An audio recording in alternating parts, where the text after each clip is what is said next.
ಬರೋದಿಲ್ಲ. ತಬಲಾ ಇದ್ದರೆ ನಾನು ಸುಮಾರು ಯಾವ ಸಭೆಗೂ ಹೆದರುವಂಥ ಕಾರಣ, ಯಾಕಂದರೆ ನನಗೆ ನನ್ನ ತಬಲಾ ಪರಂಪರೆಯ ಬಲ ಇದೆ.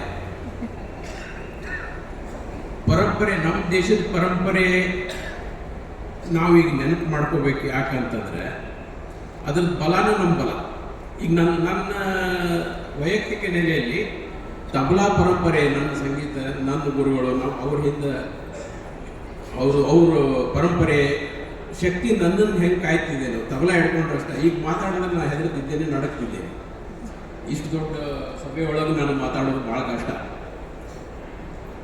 ನಮ್ಮ ಈ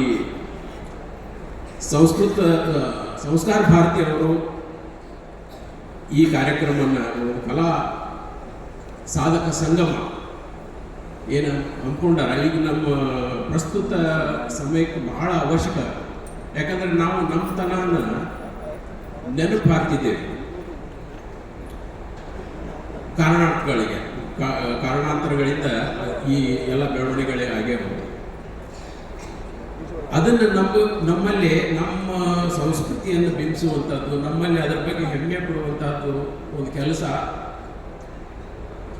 ರಾಷ್ಟ್ರೀಯ ಸ್ವಯಂ ಸೇವಕ ಸಂಘ ಆಗಲಿ, ಸಂಸ್ಕಾರ ಭಾರತಿ ಆಗಲಿ ಮತ್ತು ವಿಶ್ವ ಹಿಂದೂ ಪರಿಷತ್ ಆಗಲಿ ಮಾಡ್ತಿದ್ದಾರೆ.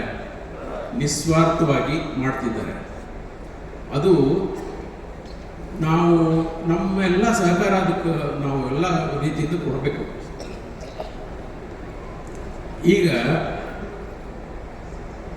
ನಮ್ಮ ಶಕ್ತಿ ಇರೋದನ್ನ ವಿವಿಧತೆಯಲ್ಲಿ ಐಕ್ಯತೆ ಅಂತ ಏನದಲ್ಲ, ಅದ ನಮ್ಮ ಶಕ್ತಿ ಇರೋದು, ನಮ್ಮ ದೇಶದ ಶಕ್ತಿ. ಆಮೇಲೆ ವಸುದೇವ ಕುಟುಂಬಕಂ ಅಂತ ಹೇಳಿ ಇಡೀ ವಿಶ್ವನ ನಮ್ದಂತ ತಿಳ್ಕೊಳ್ಳುವಂಥ ಸಂಸ್ಕೃತಿ ನಮ್ಮದು. ಅದನ್ನ ನಮ್ಮ ದೌರ್ಬಲ್ಯ ಅಂತ ತಿಳ್ಕೊಂಡು ಬೇರೆ